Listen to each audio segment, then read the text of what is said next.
Comics of 100 Years Ago, February 20th, 1921. It's Gasoline Alley by Frank King, our first Sunday version, and we are actual size. I am on my stomach about to read to you from the book Walton Skeezicks on Sundays, and there will be one of these every couple of weeks for a while. Sometimes they'll be actual size, and then sometimes they'll be out of some Drawn and Quarterly albums where they'll be smaller, but I am really excited to finally get some use out of this gigundous book from Sunday Press.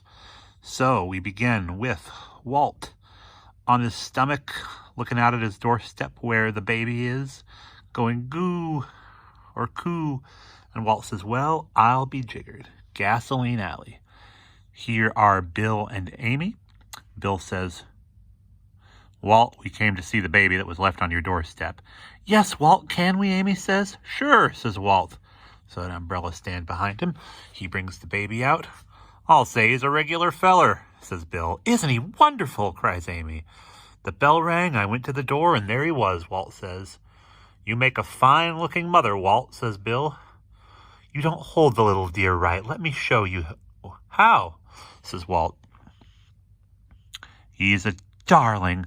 Bill, wouldn't he make a dandy playmate for Peaches?" says Amy as she holds him, and Bill pokes at him. "You know how to handle it better than I do, Amy. Suppose you take it home and keep it," Walt says. "Nix, Walt. One is plenty," says Bill. "Oh, no, we couldn't possibly," Amy says. "Gosh, kiddo, I wish they'd left a return address when they dropped you. I hate to turn you over to the Lost and Found department," says Walt. And here are Doc and his wife. "Yes, sir, left right on my steps," Walt says. "Oh, Walt, isn't he grand? I'd give anything if I had a baby like that," says Mrs. Doc. "So would I," Doc says. "Here," says Walt, holding out the baby as they run out the door. And now Avery and Mrs. Avery are here. "Isn't he a perfect dear?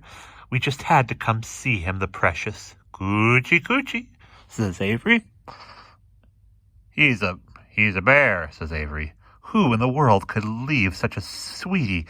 If I had ooh, I'd love ooh to pieces," says Mrs. Avery.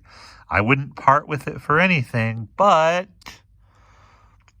And Avery and Emily begin to back away. "Listen, folks, you've always been mighty good to me. I'll give it to you," Walt says. And in the final panel, he holds up his baby and looks at it and says, "Well, Skeezicks, I guess it's up to you and me." The end.